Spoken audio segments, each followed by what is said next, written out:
Hey everyone, so today we are talking about integrated rate law. Alright, this is not that bad. I know you're looking at this right now and you're thinking, what the heck is going on? Well, first thing I want you to do is I want you to pause this video and write down everything you see on this board, okay? Just for reference is that these are zero orders, and this equation right here goes with the zero order graph, and this equation right here also goes with the zero order graph. One is just a standard equation, and one is for half-life, which we will talk about in a little bit. You're going to have a separate equation for first order and a separate equation for second order as well, which are these guys right here and right here. So go ahead, pause the video, and write all this down.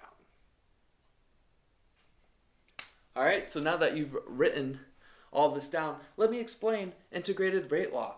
So last time we talked about differential rate law, which is where we just pretty much compare rates and concentrations. We keep one concentration the same, and then we change the other one to see how it affects the overall rate of the reaction. Well, integrated rate law is we're just focusing on one reactant, and we're seeing how the concentration changes over time. After 100 seconds, does the concentration increase or decrease? Does it get taken away, or does it become more prevalent in the reaction? Okay, so what we're going to do is we're going to look at some data versus time. You're going to have like 10 data points for time and then 10 data points for concentration at those times, and then we're going to create a graph. And these are what these graphs could possibly look like. Our first one is zero order. If the reaction is zero order and we plot it, the concentration versus time, and we get a straight line like this, it is going to be zero order. Okay, so we'll take that data, we'll plot it, and if we get a straight line right off the bat that's increasing, we know it is zero order. Say we plot the concentration versus time, and our line ends up being curved, like so. Okay, that means that our reaction is not zero order. So if we plot a concentration versus time and we get a curved line, we now have to go ahead and we have to plot it ln A over time. So what we'll do is we'll plug it into our calculator, we'll graph it again, and then if we get a straight line, then we know our reaction is going to be first order. Okay? But say that you graph ln of concentration over time and you get another curved line, well, that pretty much tells you that your reaction is going to be second order. But we'll go ahead and graph it just in case. We'll go ahead and do 1 over concentration and graph it over time. And then if we get a straight downward line, we know our reaction is going to be second order. All right? So you'll be doing a lot of graphing with your calculator in this one, so be ready for that. And then you'll have these corresponding equations that go with your reaction order, okay? If it's zero order, okay, you'll use this equation to later on help us solve for K, which is our rate constant, okay? A, this is concentration of a certain reactant, sub T, that's at a certain time. It could be 10 seconds, 20 seconds, 0.5 seconds, 100 seconds, okay? You'll get that from the graph or from the data table. A sub O, that is initial concentration. So that's the concentration you started with at the beginning of the reaction. Okay? K is rate constant once again, and T is time. If it's first order, you'll have pretty much the same equation, but instead of just concentration, you're going to have ln of concentration minus ln of initial concentration equals minus KT. And then if it's second order, it's pretty similar, right? It's just 1 over concentration at a certain time minus 1 over initial concentration. But the big change with that second order one is that it is positive KT. You'll notice these are both negative KT, but this one will be positive KT. Okay? And then half-life. Let's talk about half-life. Half-life is how long it takes for something to become half of what it originally was. So say the half-life of an apple is 5 seconds. I have a full, this is going to be a great drawing. I have a full apple here and the half-life is 5 seconds. that means in 5 seconds, I'm going to have half an apple. All right? And then in another 5 seconds, I'm going to have half of that half. So in 5 more seconds, I'm going to have another half of an apple. And then in 5 more seconds, I'm going to have half of that quarter, which is an eighth. And then another 5 seconds, I'm going to have half of that quarter, or that eighth, which is a 16th. Okay, that's what half-life is. Half-life is really important with medicine. All the medicines you take have a half-life, which is kind of interesting because half-life means that it never actually goes away fully, right? If you take half of something and keep halving it, you're always going to have a minuscule amount. So all that medicine you take, you're always going to have a tiny, tiny amount in your body forever, okay? It doesn't affect you because there's not so much after a while, but just know that whatever medicine you take, you'll always have a little bit in there forever because their half-lives never completely run out. Okay, some half-lives can be small, like an hour. Some half-lives can be years, like when we're talking about uranium and things like that. They could have hundreds of years for half of them to disappear.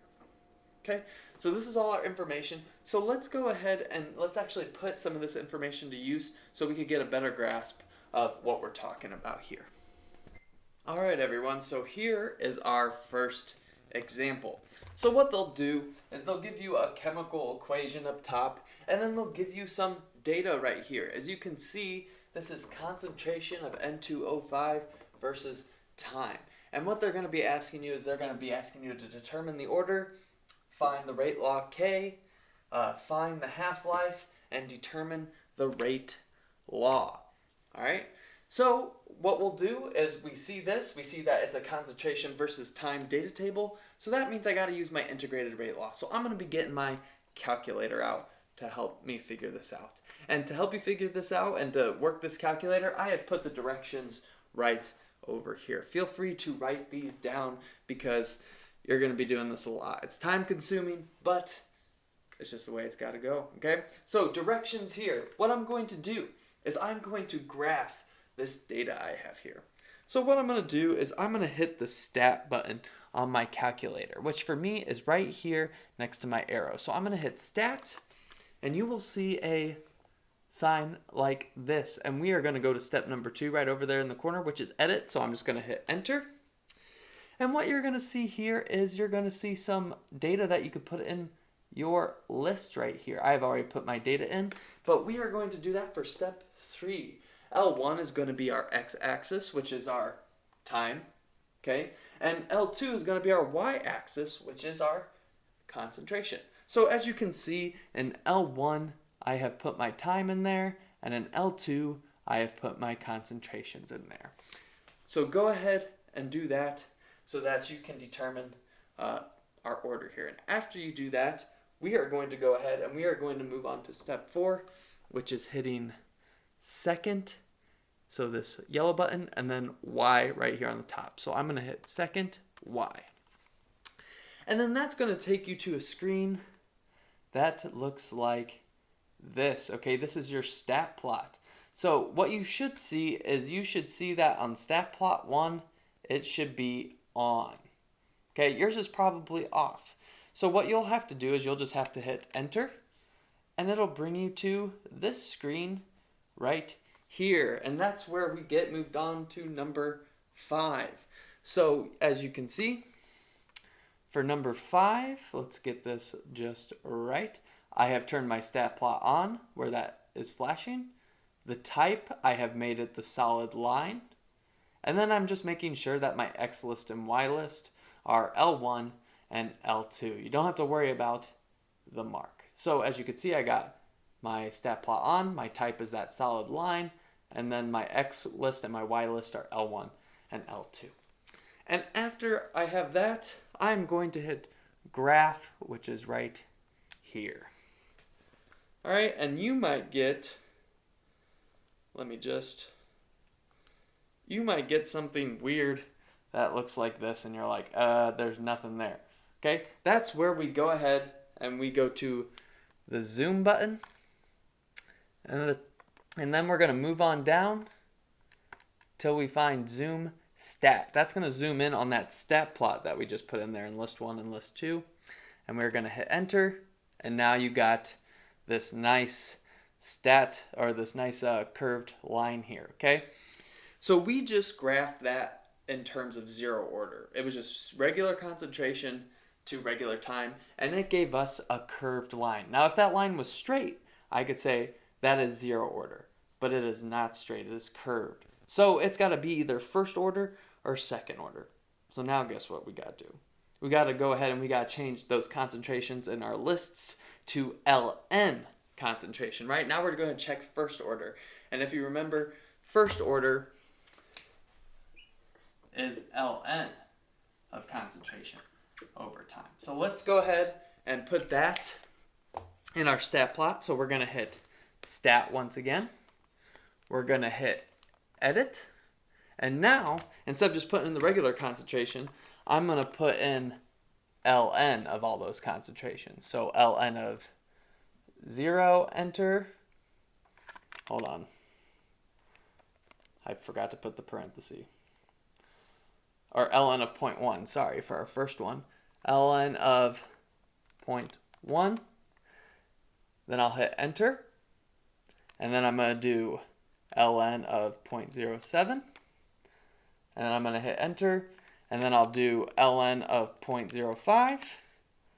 And then I'll hit enter. And then so on and so forth. ln of 0.025, enter. And then I'll do ln of 0.0125. And then I'll hit enter. And then I'll do ln of 0.00625.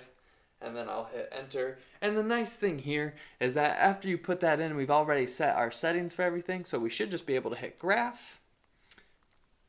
We get this crazy thing that doesn't make sense. So we'll do zoom. We'll go on down to zoom stat. Hey, look at that. Okay, we got a nice straight line. Now it looks downward here. It's okay. Don't worry about that. Sometimes it'll be straight upward. Sometimes it'll be straight downward. As long as it's straight, that tells you that it is first order. Okay, if it looks a little curved and you're unsure and you want to go try the second order, it's just 1 over concentration in that list too. But right now that looks pretty straight for me. So for part A, I could say that this is, let me get a different color. I could say that this is first order. All right, so first order, I plotted everything, and now it is all good. So now we got to try to figure out part B. Okay, so for part B, we got to find K. And to do that, we're going to use that equation that was underneath the first order graph that I told you to write down earlier. And if we look at that, it was ln A t minus ln A initial equals negative K t. So we're going to be using that equation, since it was first order, to help us determine our K.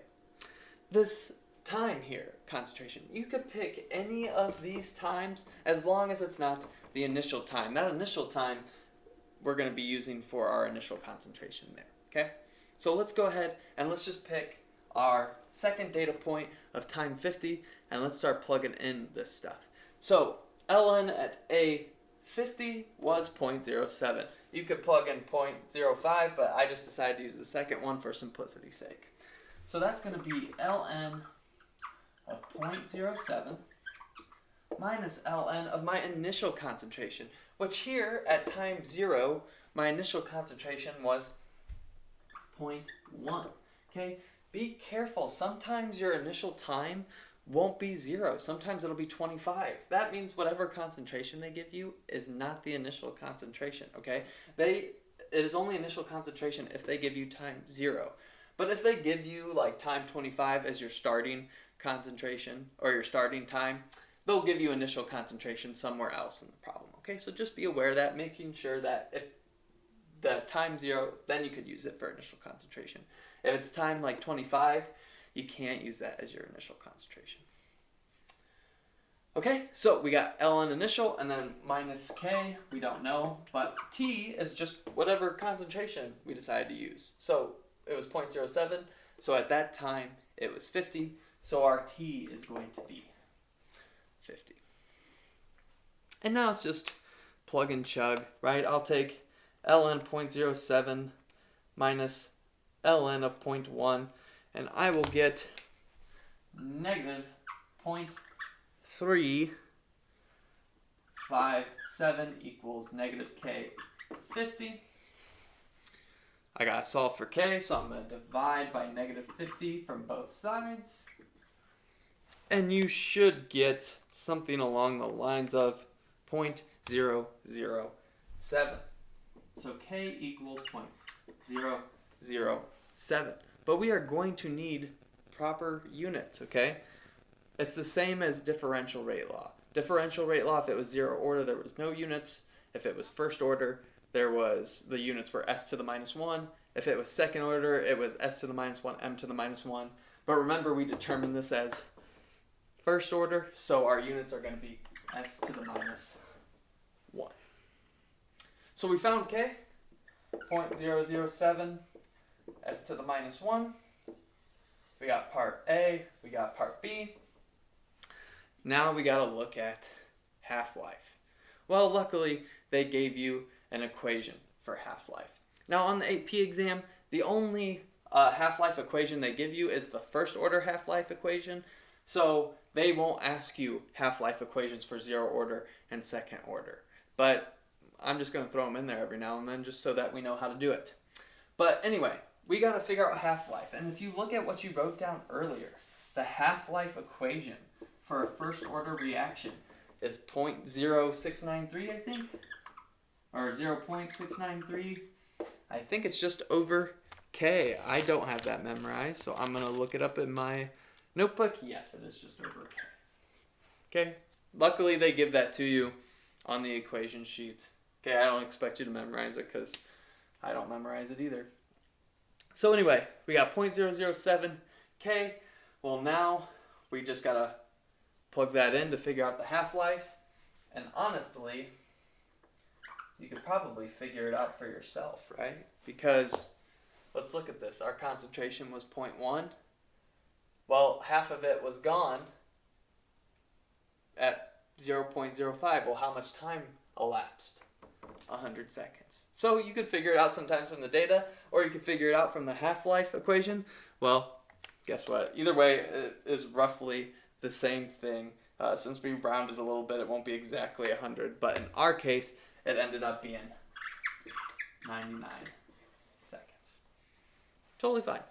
Totally fine. 199, both of those are correct, right? Based on your equation, it's pretty dang close. Okay, so our half-life is 99 seconds.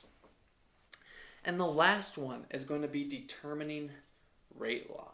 Well, remember, our rate law was something like rate equals K, and then we had like some sort of concentration, right?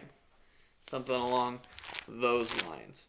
Well, in this case, all right, we only have one reactant. Remember that rate is determined by the reactants. The products don't play a role here. So remember, these products, we don't care about them. They don't determine our rate. It's always the reactants that determine the rate. Well, the only reactant we have is N2O5. Okay, so that means that my rate is going to equal K times N2O5, right? And then remember, there's supposed to be some sort of exponent here. Well, what order is our reaction overall? It is first order. So that means our exponent is just going to be 1. Okay? Or just not there at all. Okay? If it was second order, then you'd put a 2 here. Okay? And if it was 0 order, you would have no reactant at all. But in this case, it's first order, so we're going to put N2O5, leaving that imaginary exponent right there. And then for K, let's plug in 0.007 s to the minus 1. And there we go. So now I could ask you, what was the rate at, what's the rate if the initial concentration is 0.05? You'll be able to tell me. Okay? So that is one example of integrated rate law. Let's do one more, and then we'll be done. All right, everybody. Here is our last example. Some data versus time, but pay attention. Remember that the time is now no longer in seconds, but in minutes. So that will come into play later when we are dealing with our rate law, okay? It's okay if it's in minutes. You could leave it as minutes. If you want to convert it to seconds, go ahead. But I'm just going to leave it as minutes and then realize that later on when I get to my rate constant, my units are going to be just a tiny bit different, okay? So let's go ahead and let's determine the order of this guy, find K, find half-life, determine rate law, and then at the end I gave you a little extra of find the concentration of CH33Br at 200 minutes. So again, we're going to go ahead and turn our calculator and we're going to go to stat edit. Remember, L1 is your x-axis, so that's where time has got to go, okay? Don't get those mixed up or else it's going to give, you'll still get a straight line, but it's just going to be a little messy. So I just keep things consistent, keep time on that x-axis, keep concentration on that y-axis. So let's go ahead. We got time 0, 10. I'm just plugging these into my list right here. We got 20, we got 30, we got 40, and we got 50. And again, I'm not converting it to seconds. You can if you want, just to keep the units consistent, but I'm okay with keeping it in minutes. And then let's put in our concentrations. We got 0.1, 0.0975, 0.095, 0.0925, 0.09, and then 0.0875. All right, I hit all those. Now I'm going to check my stat plot by doing second y equals just to make sure everything's on. It is because we just did it a little bit ago. So I'm going to hit graph. There's nothing on there because I haven't hit zoom stat yet. So I'm going to hit zoom stat. And I get a nice straight line. All right. If you got a nice straight line, you're good to go. Okay. That's straight. It was just plugging in regular concentration. So that tells me that the order is 0 order. Okay. If you're not sure if it's completely straight, you could go ahead and plug in first order and second order. So ln of concentration 1 over concentration and see if you get an even straighter line, but you won't, okay? It is 0 order. Let's go ahead and find K. So since this is 0 order, we're going to be dealing with concentration at a certain time minus initial concentration equals negative KT once again, okay? Concentration at time, let's just go ahead and we'll pick 10 minutes here. Okay, so my initial concentration at 10 minutes, or not my initial concentration, my concentration at 10 minutes is 0.0975. My initial concentration, since they gave me a time 0, is just 0.1.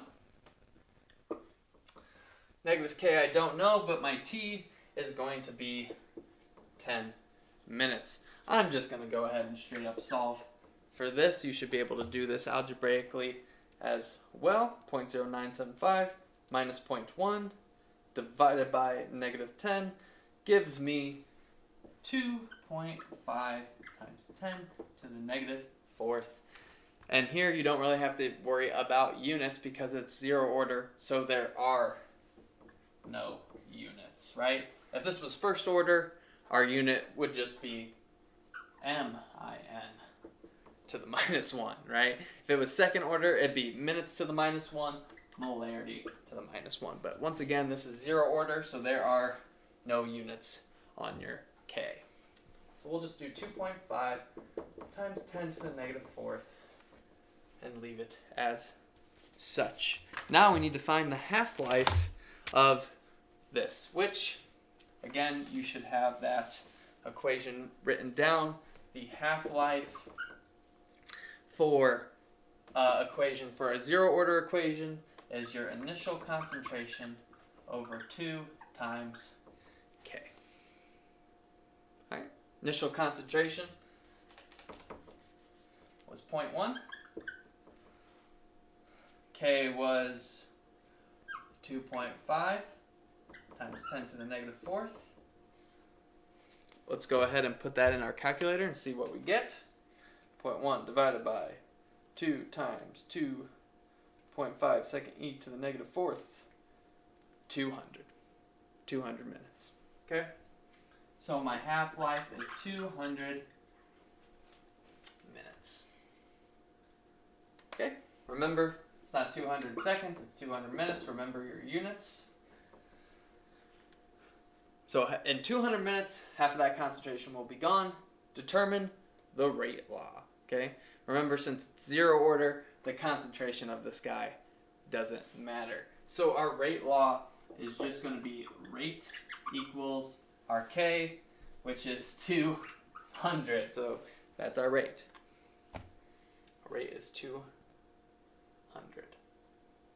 Right? No need for solvent or anything like that, because it just doesn't matter. Rate is 200. Okay. So then we're going to go ahead and it says find the concentration of CH33Br at 200 minutes. Well, what you could do is you could plug it into an equation, but you know our half-life is 200 minutes, so you know that half of that will be gone. So your answer is just 0.05. Molarity is our concentration at 200 minutes. But let me show you how you would plug it in to that equation, right? So we would use this equation right here to figure out our concentration at 200 minutes. Oh, sorry, rate's not 200. Sorry, guys. Rate is 2.5 times 10 to the negative 4. I knew something was goofy there. I just didn't pick it up right away.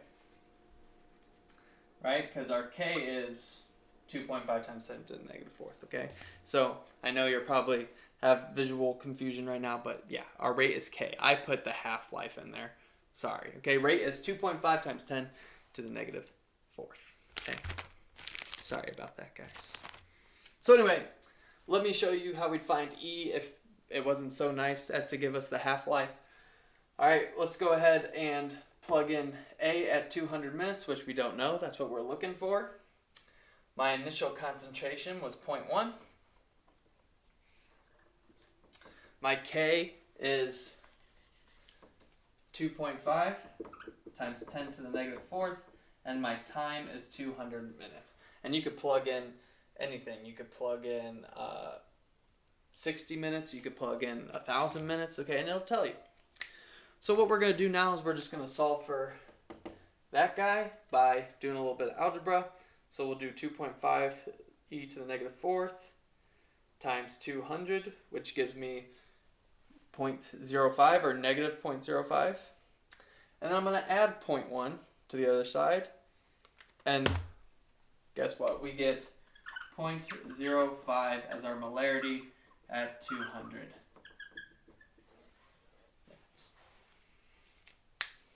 Okay?